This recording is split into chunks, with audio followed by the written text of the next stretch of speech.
Vous connaissez Barricade en tant que voiture de police et comme un bot qui souhaite punir et asservir ses adversaires. Mais son histoire va bien au-delà de ça. Nouvelle mise à jour de Focus aujourd'hui avec une mise à jour complète d'un des premiers épisodes de la chaîne, datant d'il y a plus de 6 ans. Un retour sur toute l'histoire du Decepticon Barricade.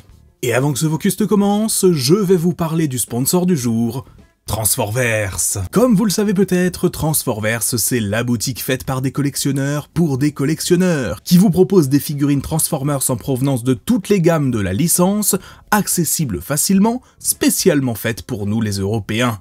Que ce soit les gammes de Hasbro, Studio Series, Legacy, ou la future gamme Age of the Primes, des modèles kits et figurines haute qualité, vous êtes servis.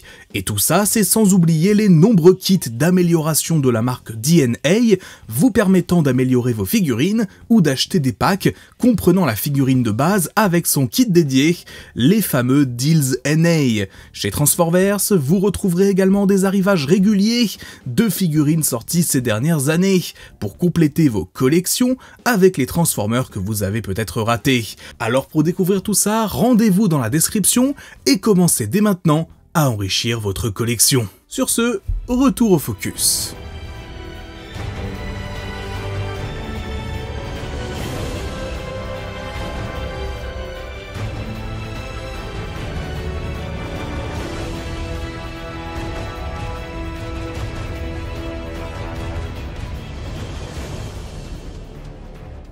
Le jouet original de Barricade a été commercialisé en 1990 dans la gamme Transformers originale. Il est un Micromaster, membre de la Racetrack Patrol Team, ou l'équipe de patrouille des circuits si vous préférez, se changeant en petite monoplace inspirée d'une Formule 1.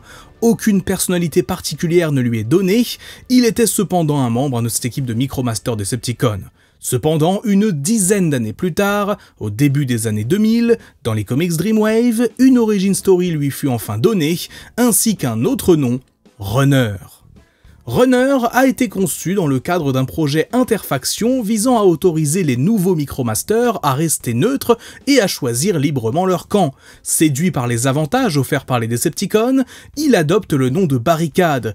Repéré par Bombshock et d'autres Decepticons, il se mit à prêcher leur idéologie auprès des Micromasters plus influençables, parvenant à convaincre plusieurs d'entre eux de le suivre et de s'enrôler officiellement chez les Decepticons suite à des émeutes. Barricade finit même par diriger sa propre unité, la fameuse Racetrack Patrol.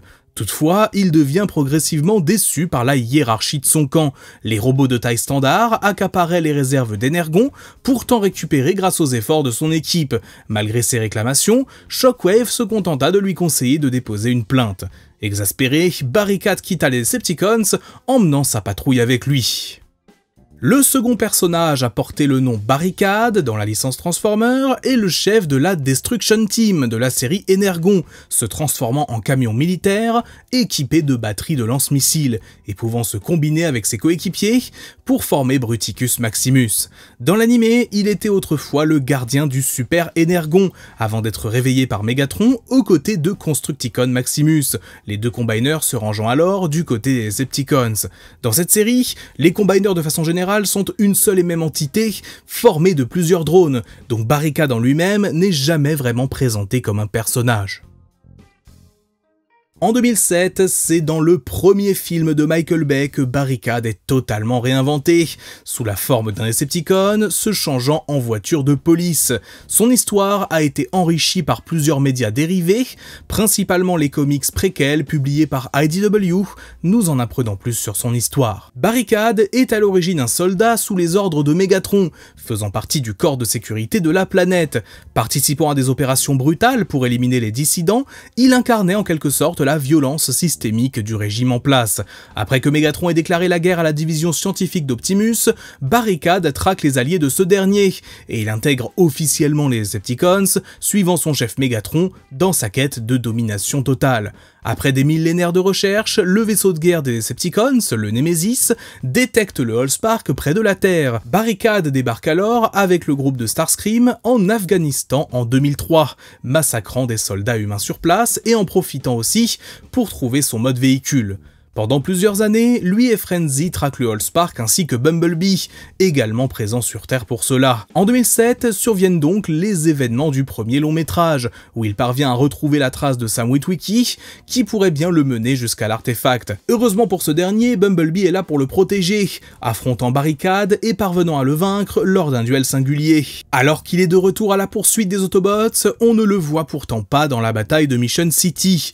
L'explication de cette absence est donnée dans les comics, où on apprend qu'Ironhide l'a envoyé s'écraser contre un mur de béton à pleine vitesse, le rendant inconscient. Il sera plus tard retrouvé par Starscream, qui le charge alors de rester sur Terre, d'espionner les Autobots et de transmettre ses données récoltées à Soundwave. Lorsqu'il tente de capturer Sam Witwicky pour localiser un fragment du Allspark, Barricade affronte à nouveau Bumblebee dans une décharge, mais ce dernier parvient à le vaincre une fois encore, un affrontement qui sera répété peu de temps après, avec le même résultat.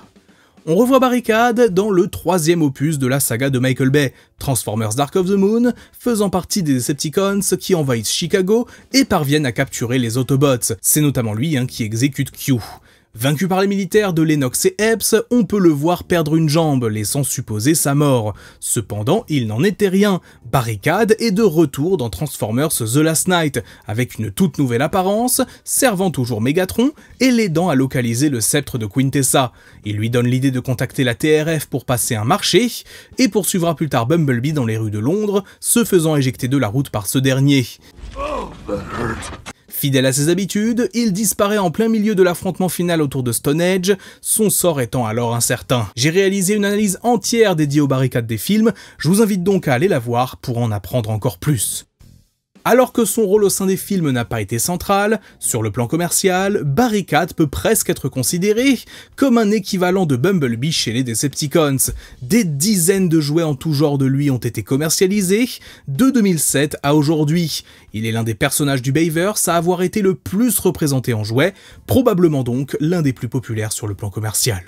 L'apparition de Barricade dans les films Transformers lui donne une popularité entièrement nouvelle, étant désormais référencé un peu partout. Et l'une des premières références de ce genre, c'est dans l'univers de Transformers Animated, où son apparence est dérivée de l'Autobot Prowl, une référence anodine peut-être, mais qui sera reprise quelques années plus tard, quand Barricade sera de nouveau présenté comme similaire à ce dernier dans la gamme Siege. En 2010, dans le jeu War for Cybertron, on a droit à la première version de Barricade, beaucoup plus inspirée de celle vue sur grand écran, en l'adaptant à un autre univers. On le voit dès le début de l'histoire, piloter un vaisseau Decepticon, chargé par Megatron d'attaquer la station Trypticon. Sur ordre de son chef, il précipitera l'appareil contre cette dernière.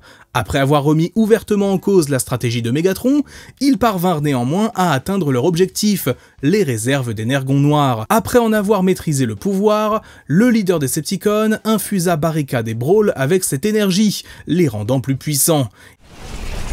Decepticons, receive your birthright. I can feel the power. It's amazing. Now, I shall deal with Starscream. Il sera de nouveau présent aux côtés de son chef lorsque ce dernier parvient à corrompre le noyau de Cybertron quelques temps plus tard. Mais ce Barricade n'est pas pour autant le seul à être apparu dans la continuité alignée. Le personnage aurait dû faire son retour dans le jeu vidéo Transformers Universe, pour lequel il possédait déjà un tout nouveau design que je trouve personnellement assez classe. Malheureusement, comme vous le savez peut-être, ce projet de MMORPG a été annulé, comme quoi Reactivate est loin d'être une première.